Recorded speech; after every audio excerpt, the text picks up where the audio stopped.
Halda valley tea garden খুবই সুন্দর একটি জায়গা। দেশের প্রধান ব্যক্তিবর্গরা বিদেশ সফরে গেলে উপহার হিসেবে এই বাগানের চায়ের প্যাকেট নিয়ে যেতেই বেশি আগ্রহী। যার অবস্থান চট্টগ্রাম শহর থেকে প্রায় 61 কিলোমিটার দূরে ফটিকছড়ি নারায়ণহাট ইউনিয়নের পাহাড়ি জনপদে। বাংলাদেশের 163টি চা বাগানের মধ্যে 17টি চা বাগানের অবস্থান চট্টগ্রামের এই ফটিকছড়ি উপজেলায়।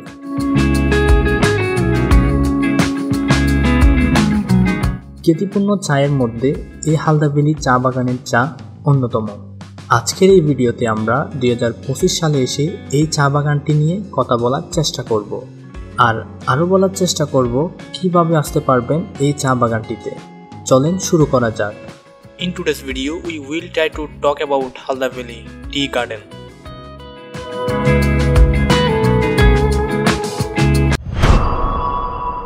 প্রথমেই চলে আসলাম চট্টগ্রাম অক্সিজেন থেকে সরাসরি ফটিকছড়িতে, যার দূরত্ব প্রায় 35 কিলোমিটার। এরপর ফটিকছড়ি থেকে মির্জারহাট থেকে সরাসরি চলে আসা যাবে এই চায়ের বাগানটিতে। আমরা প্রায় চলে আসলাম। আসার পথে দাঁড়িয়ে নাস্তা করে নিলাম গ্রামীণ একটি চায়ের দোকানে, যেখানে গ্রামীণ একটি ফিল পাওয়া যায়।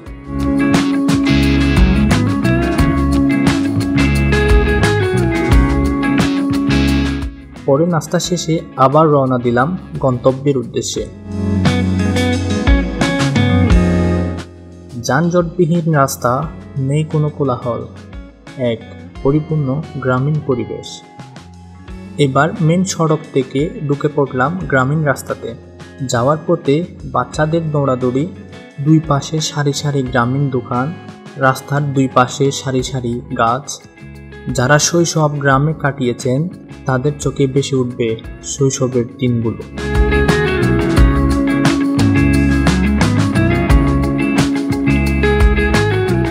দুই পাশে স্থানীয় মানুষদের ঘরবাড়ি, প্রাকৃতিক গাছগাছালি, গ্রামীণ মানুষদের কর্মব্যস্ততা, এই যেন এক মন জোড়ানো দৃশ্য।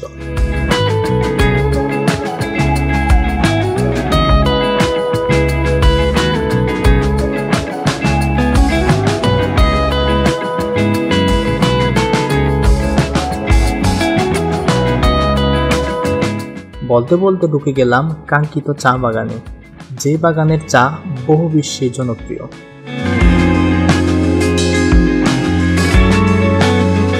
বাগানটি এক যুগ আগেও ছিল ঝোপঝাড়। পাহাড়ি এলাকায় এমন ঝোপঝাড়ের ভয়ে পথ দিয়ে যেত না কেউ। নামে চা বাগান হলেও চা গাছ ছিল হাতে গোনা। এক উদ্যোক্তা বাগানটি নিলামে নিলেও সফল হতে পারেননি সে। 8 বছর চেষ্টা করে শেষ পর্যন্ত পিছু হটেছিলেন তিনি। উৎপাদন নেমে এসেছিল 0 কেজিতে। সেই বাগানই এখন সারি সারি চা বাগান, শ্রমিকদের তুমুল ব্যস্ততা।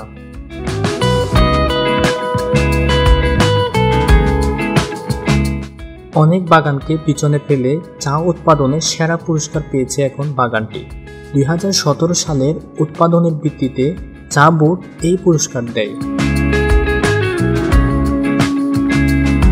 পরিত্যক্ত বাগানকে উৎপাদনের সেরা করে তোলার নেপথ্য আছে এক উদ্যোক্তার কিছু পদক্ষেপ। পানি পাম্প বাজারজাতকারী প্রতিষ্ঠান পেড্রোলো এনকে লিমিটেডের ব্যবস্থাপনা পরিচালক নাদের খান। বাগানটি 1905 সাল থেকে 2002 সাল পর্যন্ত 6টি সরকারি বেসরকারি প্রতিষ্ঠানের হাত ঘুরে সব শেষে আসে পেড্রোলো গ্রুপের হাতে। এখনকার মাটি চা চাষের উপযোগী করা থেকে শুরু করে ফলন তোলা পর্যন্ত প্রতিটি ধাপেই নতুন কৌশল ব্যবহার হচ্ছে বাগানটিতে। এই চা বাগানের নতুন কৌশল এখন ব্যবহার করছে অন্যরাও।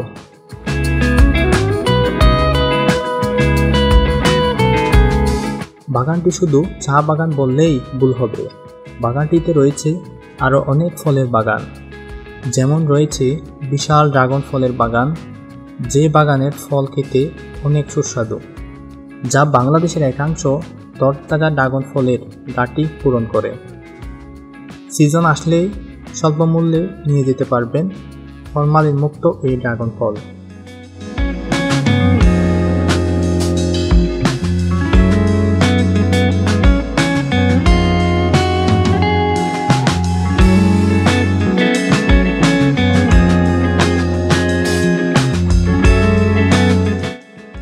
সারি সারি ড্রাগন ফলের গাছ এবং চারপাশে বিভিন্ন গাছপালায় ভরপুর এই বাগানটি। কর্মব্যস্ততা শেষে বাড়ি ফেরা, গাড়ির উপরে ক্লান্তির ঘুম, তার মাঝে সারি সারি গাছ, এমন দৃশ্য কল্পনাকেও যেন হার মানায়।